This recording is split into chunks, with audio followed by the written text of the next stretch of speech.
در تاجیکستان تولید نفت و افزایش واردات محصولات نفتی به کشور کاهش یافته است. در این باره وزارت انرژتیک و ذخیره‌های آبی تاجیکستان خبر داد در تاجیکستان در 7 ماه سال جاری حدود 13,200 تن نفت تولید شده که این در مقایسه با دور مشابه سال گذشته 4.2% کم می باشد. طبق منبع تاجیکستان در این مدت نزدیک به 248,000 تن بنزین و 7,000 تن مواد سوخت دیزلی تولید کرده است.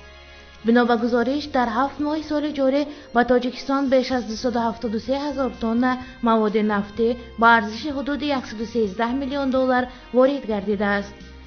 نرخ میانه هر یک تن مواد نفتی وارداتی 414.2 دلار برابر با زیادتر از 4,000 سومانی ارزیابی شده است. واردات مواد نفتی در مقایسه با دور مشابه سال گذشته 12,900 تن افزایش یافته است. روسیه تامین کننده اصلی تاجیکستان با مواد نفتی می باشد. اینچنین ترکمنستان، قزاقستان و دیگر کشورها نیز به کشورمان مواد نفتی وارد می کنند.